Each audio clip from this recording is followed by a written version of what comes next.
Bueno, lo hemos contado durante esta jornada. Hoy se van a conocer las medidas cautelares de 4 involucrados en el caso FacTop, en una audiencia donde la Fiscalía va a solicitar prisión preventiva. Queremos profundizar en esto y también en otros temas de la contingencia junto al ministro de Justicia, Luis Cordero, a quien saludamos esta mañana. ¿Cómo le va, ministro? Muy buenos días. Hola, ministro. Buenos días. Bien, ¿y usted cómo está? Muy buenos días. Que no se preocupe, ahí le están arreglando el retorno. Ministro, partir hablando de este tema de FacTop, hoy día estamos bien atentos a cómo continúe la formalización y las medidas cautelares en el caso de otros 4 involucrados, pero quiero partirle preguntando por la institucionalidad. Ayer el Ministerio Público revelaba que son más de 10.000 facturas falsas por un monto que es muy elevado y uno se pregunta, bueno, en este caso, ¿cómo se avanzó tanto, cómo se llegó a este nivel de fraude sin que la institucionalidad se activara y lo impidiera, entendiendo además que fue un audio el que nos hizo conocer públicamente esto, una filtración de un audio? Sí, pero recuerde que en el caso FacTop, previamente el Servicio de Impuestos Internos había actuado. Además de eso, la Comisión para el Mercado Financiero también había intervenido, de hecho había suspendido a la entidad respectiva, y el caso audio se da en el contexto precisamente del ejercicio de las funciones fiscalizadoras tanto por la Comisión de Mercados Financieros como el Servicio de Impuestos Internos. Si usted recuerda, sí, ese como histórico audio da cuenta que el Estado precisamente estaba actuando. Sí. Probablemente el caso audio lo que provoca es una reacción más inmediata de una investigación que estaba llevando a cabo el Ministerio Público, que uno de los aspectos que es clave, creo yo, tiene que ver con el funcionamiento del mismo. Sí, déjeme ser más como precisa en mi pregunta, porque yo no digo que la institucionalidad no haya operado. Efectivamente, esto se venía investigando y ya se le habían generado alartas a esta empresa porque no estaba cumpliendo con las normas y por eso la Comisión para el Mercado Financiero pone estas alertas. Pero mi pregunta es si no se dejó avanzar demasiado, porque estamos hablando aquí de 10.000 facturas falsas. O sea, hay que llegar a ese volumen, a esa cantidad, para que la institucionalidad tenga la alerta necesaria. Acá hay personas que perdieron básicamente todo su dinero, ¿no? Mire, yo creo que su interrogante es completamente legítima. De hecho, los escándalos tienen la particularidad, cuando estresan a la institucionalidad, de poder observar bien en qué momento la institucionalidad comenzó a procesar esa información. Y eso ya tiene que ver con el funcionamiento del Servicio de Impuestos Internos. El Servicio de Impuestos Internos y su director Frigolet ha estado en distintas etapas de investigación en la Comisión Investigadora de la Cámara de Diputados, dando cuenta detenidamente de las acciones de fiscalización que ha desarrollado el Servicio de Impuestos Internos y las acciones judiciales. De hecho, parte de lo que se está llevando a cabo por el Ministerio Público también están en las querellas realizadas por el Servicio de Impuestos Internos. Por cierto, lo que uno buscaría es que los fraudes, y particularmente los delitos económicos, recordará usted que el año pasado el Congreso aprobó una legislación muy significativa para abordar los delitos económicos, tiene que ver con los impactos que provoca en la economía, el efecto masivo que provoca también en las confianzas en el funcionamiento de los mercados, y ahí en consecuencia que no solo una investigación oportuna, sino que un resultado pronto sea tan relevante. Aparte de eso, probablemente es lo que va a discutirse sobre el tipo de medidas cautelares esta tarde en la audiencia que continúa a las 2:30. Ya. Ministro, ¿y qué expectativas se pueden tener con las imputaciones que se están haciendo a las personas que son los cabecillas de FacTop? Y sobre todo, ¿qué pasa con las víctimas? Porque de pronto uno ve que las leyes han avanzado mucho en los delitos de cuello y corbata que apuntan a la persona que comete el fraude, pero las víctimas todavía están quedando como a la deriva prácticamente, sin poder recuperar su dinero y sin la reparación que muchos de ellos merecen.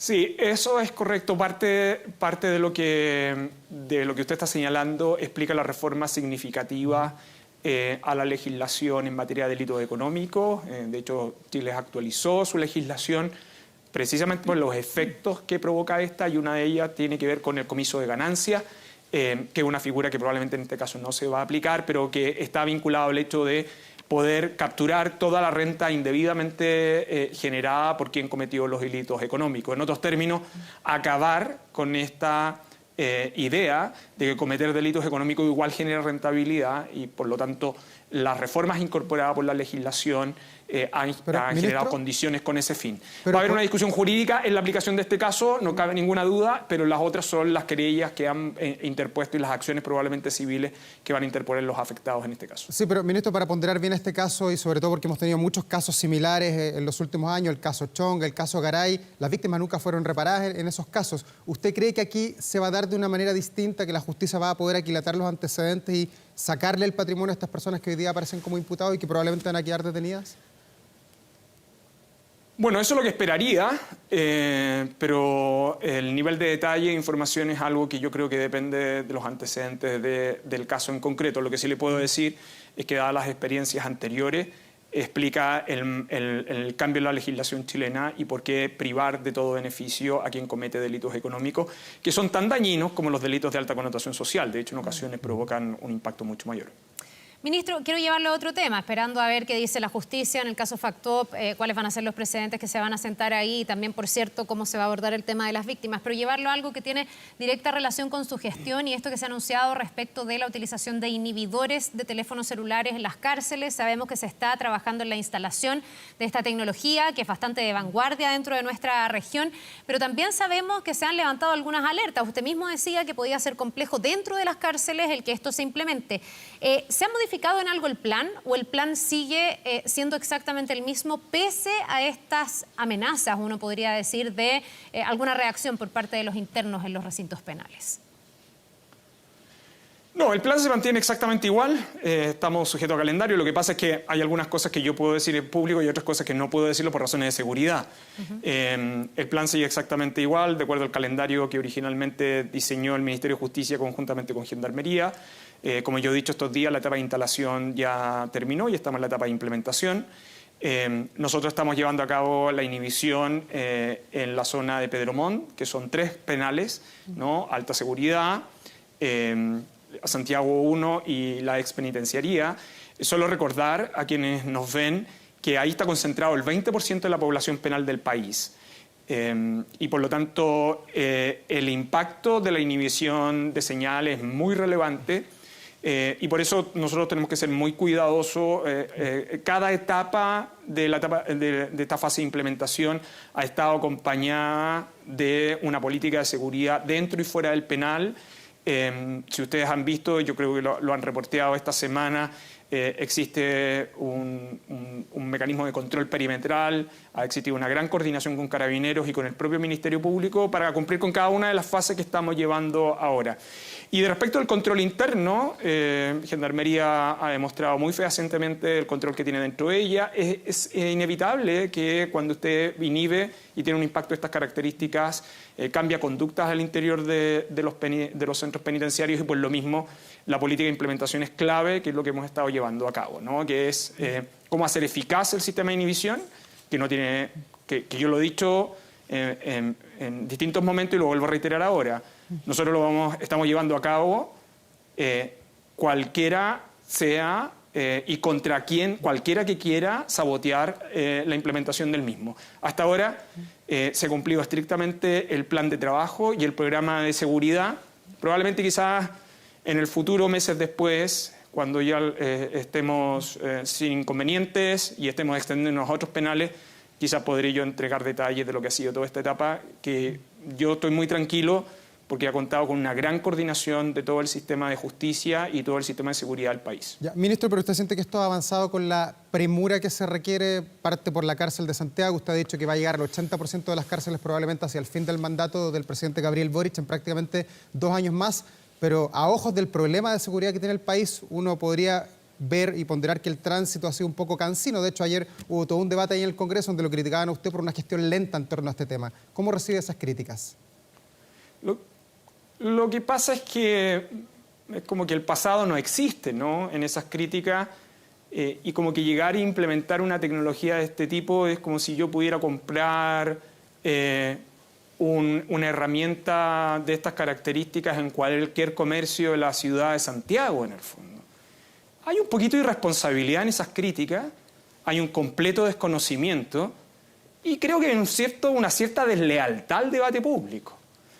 Yo le quiero recordar que las inhibiciones de señales de celular en el país están tratando de implementarse hace 10 años.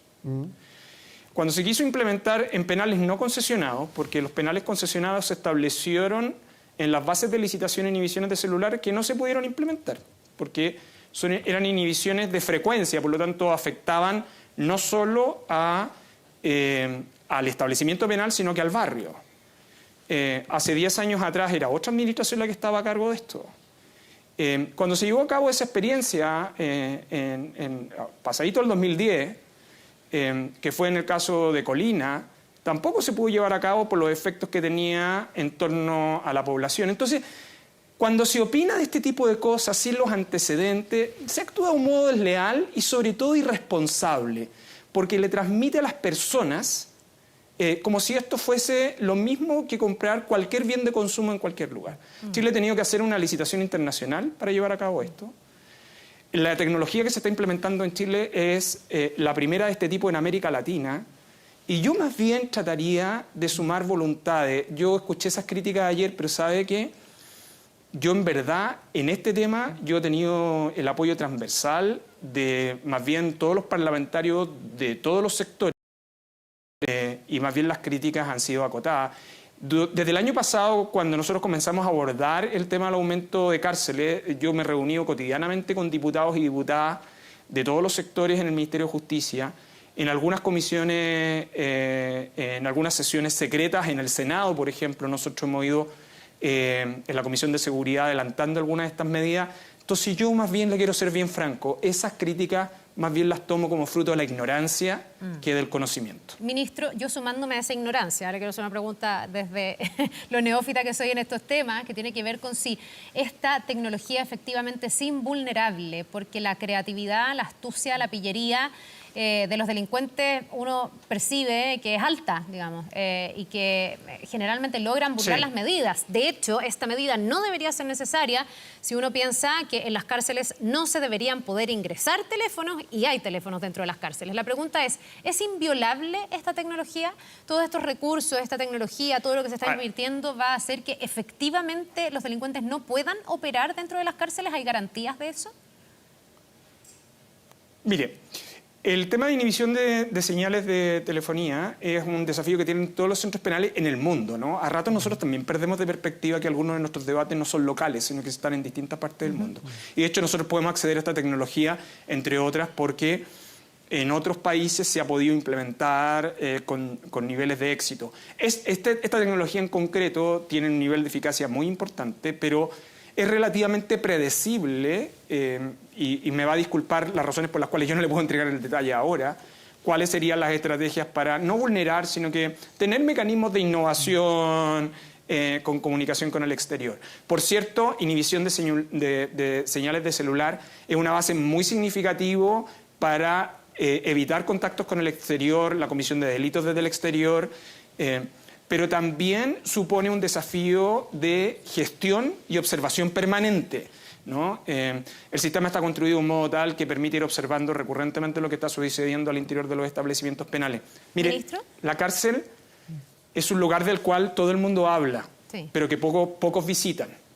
Y en segundo lugar, la cárcel no es lo mismo que administrar un establecimiento escolar. No, totalmente. Y eso es bien relevante por las medidas de seguridad y por las medidas de observación. Entonces, la cárcel siempre nos impone, es un espacio bien difícil de abordar y por eso nos impone una observación y un trabajo permanente. Hoy día la cárcel no es solo un lugar donde las personas cumplen penas, la cárcel también es un lugar estratégico para la investigación criminal y para la seguridad. Por eso hoy día, además de este tipo de medidas como inhibiciones de señal, tenemos otras como los focos de investigación preferentes que el Ministerio Público ha dispuesto en cárceles. Fíjese que hasta hace pocos años para el Ministerio Público la cárcel era un lugar donde la gente cumplía pena, pero hoy día se ha transformado en un lugar estratégico para la investigación criminal. Y por eso el fiscal Valencia, y es algo en el cual el Ministerio de Justicia estamos muy agradecidos, ha dispuesto de fiscales permanentes, en el caso de la región metropolitana, ya ha dispuesto una estrategia para abordar fiscales permanentes para la investigación en cárceles por el rol estratégico que cumple en materia de seguridad pública. Claro, y recogiendo sobre todo eso que usted dice y considerando o aquilatando la importancia que usted está poniendo sobre la mesa que tienen las cárceles, también quiero volver al origen de lo que yo le planteaba, porque en el fondo ya se van a inhibir los celulares, esperemos que no sean tan creativos, pero hay cosas que podrían eventualmente vulnerar esto. Mi pregunta es si van a venir otras medidas que acompañen esta inhibición de celulares, porque hoy día, y yo no sé si usted lo reconoce, ministro, pero no digo que sea de su gestión, digo que viene pasando, ha habido un fracaso en el control de los ingresos a las cárceles, porque si no nos explica que haya celulares adentro. Y ahí hay muchos que están de acuerdo en que debe haber gendarmes que permiten eso y que hay abogados que ingresan, por ejemplo, estos dispositivos móviles. Entonces, ¿se va a acompañar esta medida para que no pase o que se encuentren caminos dentro de la corrupción para vulnerar esta inhibición de celulares? No sé si me expliqué. A ver, sí, perfectamente. Bueno, de hecho, parte de esto explica por qué el Congreso ha tomado decisiones legislativas del último tiempo. La primera tiene que ver, hace algún tiempo, con prohibir esos ingresos, que era como bastante obvio, pero que quedara como delito. Y la segunda es la tenencia en su interior, que hasta ahora era una falta administrativa, pero que pasa a ser un delito. Es cierto lo que usted dice, hay algunas personas que ingresan ocupando su situación de privilegio. Ese sería el caso de los abogados y abogadas. De hecho, en el ingreso de elementos prohibidos, no solo de celulares, ¿no? Además, en los ingresos a la cárcel hay distintos tipos de elementos. En el caso de tecnología, no solo el teléfono, sino que lo que más se ingresa es muchos chips, ¿no? El volumen de teléfonos, cuando cada vez que se realizan estos operativos que realiza los servicios especiales de Gendarmería, que es otra de las políticas que Gendarmería ha aplicado este último año y medio, no es que antes no se hicieran, sino que ahora se hace con una metodología y un trabajo regular. El número de requisamientos de celulares es en proporción menor al número de chips. Esto tiene que ver en cómo funciona la cárcel en su interior. Y además de eso, los tipos de celulares. O sea, las innovaciones, como usted bien ha señalado, Carla, es un desafío permanente en el contexto de personas privadas de libertad. Por eso se han tomado algunos tipos de políticas, algunas de orden tecnológico, como el uso de los escáneres, se está invirtiendo sobre eso. También las políticas de registro, porque no solo tiene que ver con la seguridad del establecimiento, sino que también con condiciones de dignidad de las personas que visitan a las personas privadas de libertad. Y lo tercero, con la inversión que se está haciendo en lo que yo diría que es el plan de modernización de Gendarmería. Porque esto no solo tiene que ver con el número de cárceles, sino que también con el proceso de formación. Gendarmería está pasando a ser ahora, la Escuela de Gendarmería, una institución de educación superior que tendrá que acreditarse, por lo tanto los años de formación van a aumentar. Eso tiene un beneficio económico para los funcionarios y funcionarias de Gendarmería. Es decir, todo este proceso de cambio lo estamos viviendo también en un momento de transformación de la institución de Gendarmería. Y esto a propósito de que uno también tiene que mirar las cosas en el vaso medio lleno. Fíjese que nosotros tenemos una institución profesional para la custodia de establecimientos penitenciarios que no necesariamente uno puede decir que está en igual entidad en otros países de la región. Por cierto, hay mucho que mejorar y es lo que está trabajándose en este sentido. Por lo cierto, yo estoy administrando una política no solo que viene de este gobierno, sino que también de anteriores. Y lo siguiente que tiene que ver, si me permite un comentario nada más, es que el sistema penitenciario es más que cárceles, ¿no? Es no solo personas privadas de libertad, sino que también personas que están cumpliendo penas en el medio libre. Y lo que tenemos que tratar de buscar es el justo equilibrio de ocupar la cárcel para aquellos delitos que tienen esa significación. Y por eso es tan relevante, si me permite, la aprobación el día de ayer por parte de la Cámara de Diputados de un proyecto que era ampliamente esperado durante muchos años. Hace 24 años, cuando se entró en funcionamiento la reforma procesal penal, todos estaban de acuerdo que había una parte que faltaba, que no estaba regulada, que era la ejecución de la pena. El Congreso acaba de haber aprobado este proyecto de ley, la Cámara de Diputados en primer trámite, y por primera vez en Chile se van a crear tribunales de ejecución de pena que van a permitir precisamente ese seguimiento, porque ahí está una gran cantidad de controversias que tenemos, el número de personas que obtienen los beneficios, la libertad condicional. Invertir en ejecución de penas y en tribunales de ejecución de penas también es un mecanismo para poder contribuir a la mejora del sistema penitenciario y de la seguridad.